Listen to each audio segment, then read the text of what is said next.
क्या आपको a x square plus b x plus c बराबर 0 देखकर चक्कर आने लगता है? तो आपको घबराने की जरूरत नहीं है। साइंस से जो क्वेश्चन आपके एग्जाम में डायरेक्ट आता है वो चीज मैं आपको बताऊंगा इस वीडियो। ठीक है, अब एक्स स्क्वायर को लिख दीजिए यहाँ पर और माइनस 2x को यहाँ रहने दीजिए प्लस 2x को। क्या आपको a x square plus b x plus c बराबर 0 देखकर चक्कर आने लगता है? तो आपको घबराने की जरूरत नहीं है, क्योंकि आज मैं इस वीडियो में आपको बताने वाला हूं कि द्विघात समीकरण का असली मतलब क्या होता है। और साथ ही साथ इस वीडियो में मैं आपको ये भी बताने वाला हूं कि एक्सरसाइज 4.1 के हर एक क्वेश्चन को एक एक करके आपको मैं समझाऊंगा बिना किसी जल्दबाजी के। तो चलिए देर की इस बात का कॉपी और पेन निकाल लीजिए और हम लोग समझना शुरू करते हैं। ठीक है, तो चलिए हम लोग देखते हैं क्या एक्सरसाइज 4.1। ठीक है, हम लोग क्या पढ़ रहे हैं? द्विघात समीकरण पढ़ रहे हैं। क्या पढ़ रहे हैं बच्चों?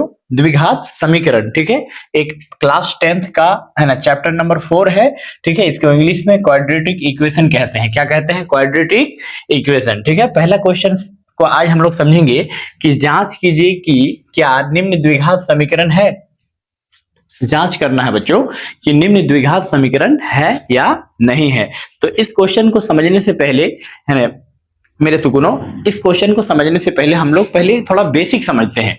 बेसिक समझना इंपॉर्टेंट है। अगर आप बेसिक नहीं समझते हैं तो परीक्षा में फिर आप गलती करके आओगे और क्या होगा कि है ना, इस वीडियो में मैं आपको एक चीज और बताने वाला हूं कि जो क्वेश्चन इस एक्सरसाइज से जो क्वेश्चन आपके एग्जाम में डायरेक्ट आता है वो चीज मैं आपको बताऊंगा इस वीडियो में, ताकि ज्यादा से ज्यादा आपको है ना नंबर मिले। ठीक है, और जो जो क्वेश्चन से ज्यादा जिस क्वेश्चन से ज्यादा नंबर मिलता है, ठीक है, ज्यादा आने का चांसेस है, वो क्वेश्चन मैं इस वीडियो में जरूर बताऊंगा।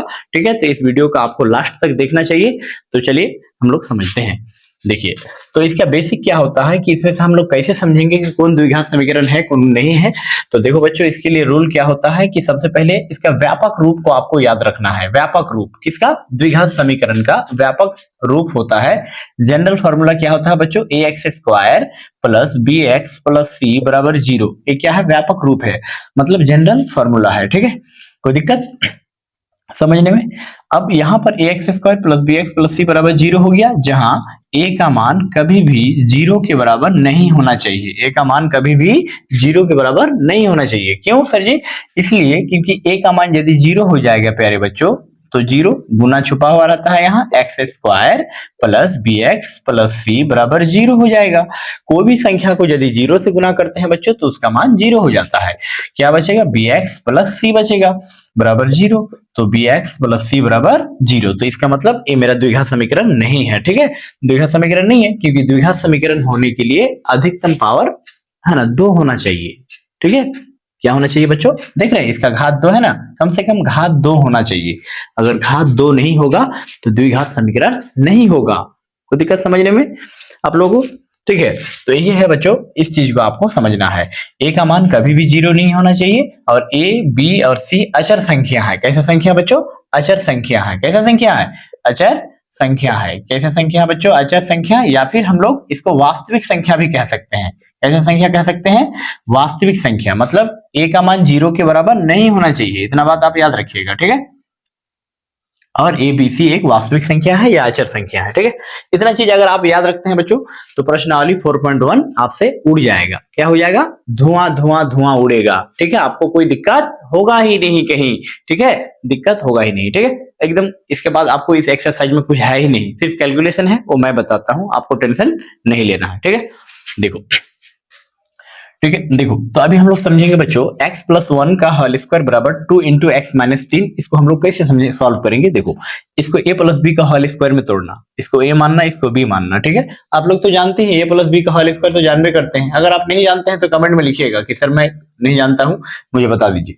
ठीक है, a प्लस बी का होल स्क्वायर बच्चों होता है a square plus b square plus 2ab। a का मान को x लेके चलना, b का मान को 1 मानना।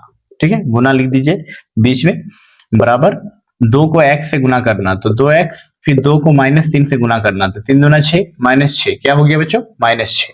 अब सॉल्व करो बच्चों इसको, है ना, एक्स स्क्वायर 1 का स्क्वायर 1। ठीक है, 2x को 1 से गुना करेंगे तो 2x से होगा, बराबर 2x माइनस 6।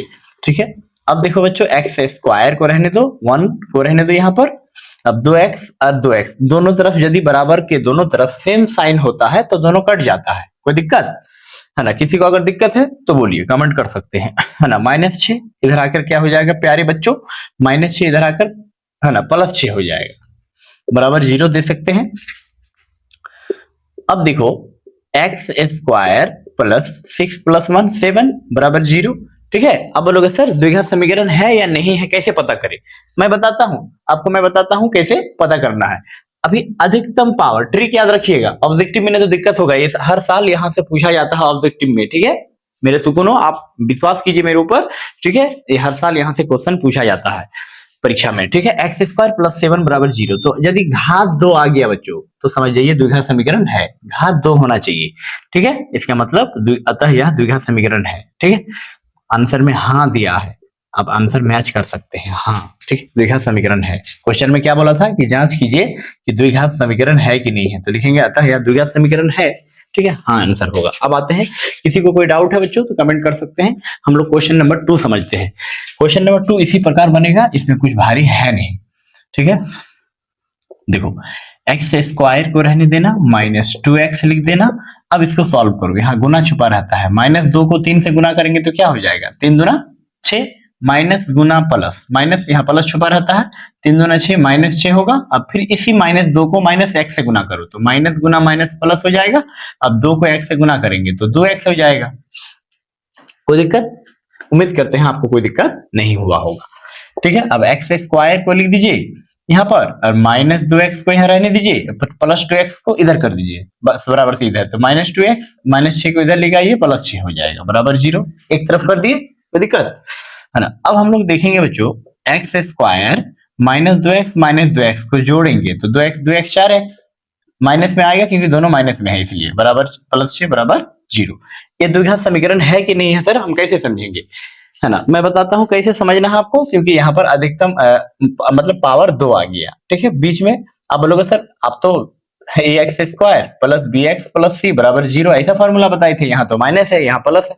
तो सर प्लस माइनस से कोई दिक्कत नहीं होता है, आपको सिर्फ और सिर्फ देखना है कि x पर पावर 2 होना चाहिए। ठीक है, x² - bx + c बराबर 0, इसका मतलब ये द्विघात समीकरण है। ठीक है, हाँ हो जाएगा, आंसर क्या हो जाएगा? हाँ। ठीक है ना? यहाँ तक कोई दिक्कत है तो कमेंट कर सकते हैं। ठीक है, उम्मीद करते हैं कि आपको समझ में आ गया होगा। अगर चैनल में पहली बार है तो चैनल को लाइक कर दीजिएगा, सब्सक्राइब कर दीजिएगा।